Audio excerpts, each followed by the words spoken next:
బుచ్చిరెడ్డిపాళెం నగర పంచాయతీలో ఆస్తి పన్ను బకాయి వడ్డీలలో 50% రాయితీ కల్పించినట్లు మున్సిపల్ చైర్పర్సన్ మోర్ల సుప్రజా మురళి నగర కమిషనర్ బాలకృష్ణ తెలిపారు.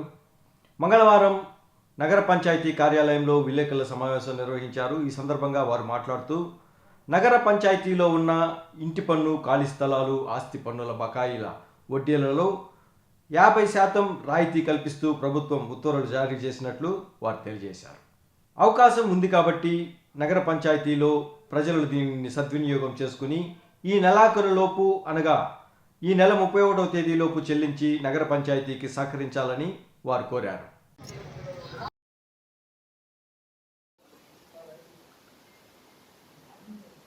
మున్సిపల్ కార్పొరేషన్లో ఒకేసారి చర్యగా 2024-2025 సంవత్సరం వరకు ఆస్తి పన్ను బకాయిలపై 50% వడ్డీని రద్దు చేయడం కొరకు అవకాశం కల్పించారు గౌరవ ముఖ్యమంత్రి వర్యులు శ్రీ నారా చంద్రబాబు నాయుడు గారు. ఇందు మూలంగా బుచ్చిరెడ్డిపాళెం నగర పంచాయతీ పట్టణ ప్రజలకు తెలియజేయడం ఏమనగా, ఇంటి పన్నులు మరియు ఖాళీ స్థలం పన్నులను తేదీ 31/3/2025 లోపు ఏక మొత్తంలో ఒకేసారి చెల్లించిన ఎడల పెనాల్టీతో 50% మినహాయించుటకు ఆంధ్రప్రదేశ్ ప్రభుత్వం వారు జీవో ఎంఎస్ నెంబర్ 46 తేదీ 25/3/2025 ప్రకారము అవకాశం కల్పించారు.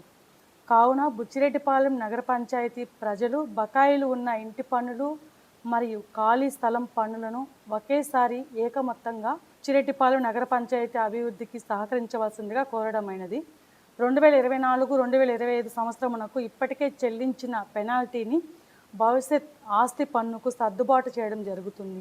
ఈరోజు ఆంధ్రప్రదేశ్ గవర్నమెంట్ వారు జిఓఎంఎస్ 46 ప్రకారం ఒక జివోని రిలీజ్ చేశారు.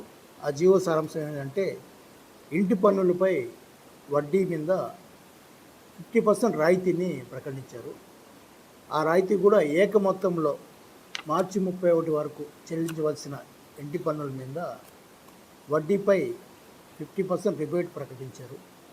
దాన్ని బుచ్చి నగర ప్రజలందరూ కూడా సద్వినియోగం చేసుకొని మార్చి 31 లోపల అందరూ కూడా తమ తమ బకాయిలను వెంటనే చెల్లించి గవర్నమెంట్ వారు ఇచ్చిన ఈ సద్వినియోగం చేసుకోవాల్సిందిగా తెలియపరుచుకుంటున్నాను. మరియు ఇంతకు ముందుగా వడ్డీతో పాటు ఎవరైనా చెల్లించుంటే కూడా దాని నెక్స్ట్ వాయిదాకి కూడా గవర్నమెంట్ వారు అడ్జస్ట్ చేసే విధంగా జీవోలు పొందుపరిచారు. కావున బుచ్చి నగర ప్రజలందరూ కూడా ఈ మంచి అవకాశాన్ని వినియోగించుకొని నగర అభివృద్ధికి తోడ్పడవలసిందిగా విజ్ఞప్తి చేస్తున్నాను.